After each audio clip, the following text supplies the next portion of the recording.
Hello. Today we're going to talk about MemoryNS archival descriptions. Today we'll focus on the needed items for an archival description such as title proper, general material designation, levels of description, adding child levels, repository, identifier, dates of creation, physical description, custodial history, scope and content, and items in the note and creation areas. The goal of the video is to understand which items within the archival description form are important to fill out. Now that we've discussed what we're going to be doing today, I'll show you on the website. As we've discussed in previous videos, when you write memoryns.ca into your search bar, this is your home screen. And the first thing you need to do is log in, which is present on the right-hand side of your screen. To add an archival description, you must go to your Add Plus button. But remember, you want to create your archival description after you've created your authority record because elements within your authority record will inform your archival description. This is what an unfilled out form looks like. However, I'm going to show you the font level description that I created as an example. So this is my font level description that we've looked at before. So let's go into the editing function and we'll talk about each component of the form. So there are certain things that you do not need to worry about when you're looking at this form, such as the addition area, class of material specific details area, publisher series area, standard number area, and that's it. So let's look at title and statement of responsibility. So I filled out some of the important aspects here, such as title proper, and the other one is your general material designation. So I included textual records, but as you saw from the font, I actually had graphic material, so I'll select that. And this font also has a technical drawing. But if I go back to the font and find out that there isn't actually a technical drawing, just click on the writing itself and the item will be deleted. And the next thing you'll want to fill out is level of description. I already said it was a font, but from this menu you could select file or folder or item, series, subseries, all the important elements to choose from.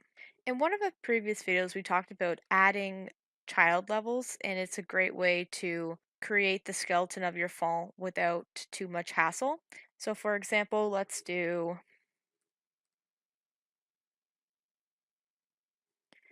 and this is a series, and the title is Halifax Sunset Series. And the date is 1960 to 1980.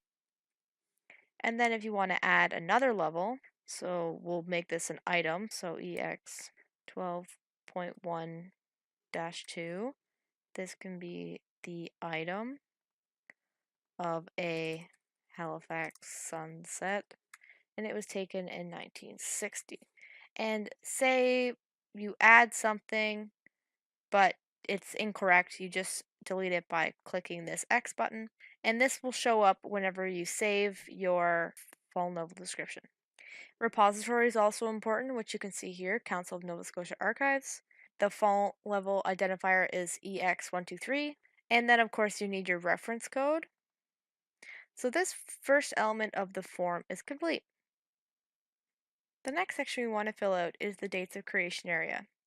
CNSA example 2017-2018. We know that's incorrect, so let's select the little pencil button and change this because we said 1960 to 1980.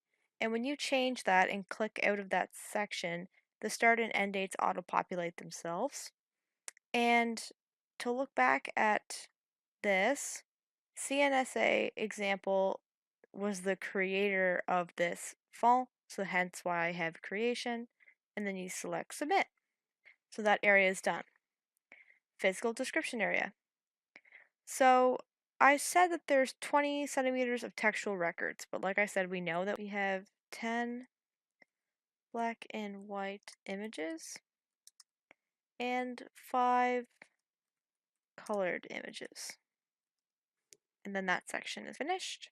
We need to go to the archival description area next and fill out your custodial history and your scope and content notes. So I wrote a little something, but this is where you would have your information about the entity that you're creating. And then the scope and content is a generalization of the material that is in the file. So I have correspondence and personal writings, but I would want to include and images. On the right hand side of your screen, when you click on a box, there are these descriptions from RAD to help you fill them out, as well as the RAD section that you could find it in their guide. So this section is now done as well. And the notes area, this section is optional, but when you're filling out archival descriptions, you want to be as detailed as possible. So the physical condition of this font is fine, so you don't have to say anything, but if it was broken or materials were missing, you'd have to indicate that. Immediate source of acquisition, if you have that information, you can include it. Restrictions of access is very important because that tells the public that they cannot actually access this information in-house. And same with finding aids. You can upload your finding aid along with your top level description, but if you have one in-house, you should say that, as well as associated materials. Accruals, which means if you're expecting more additions to this font, is important for researchers if they need to know that. So the notes area is just important because in RAD you should be as detailed as possible. Now let's talk about the access points and control area. The access points allows you to enter related subject access points to your font, and I have some created here, and you can delete them by selecting the X button. The control area is just for those who have an account on MemoryNS, and some of the important aspects of this are the status of the font, such as final, revised, or draft, the level of description, if it's full or partial or minimal, and sources if you had to look anything up when you were creating your histories about the person or the company. And then you get to save this form, and all the information that we have filled out shows up here. Thank you for watching.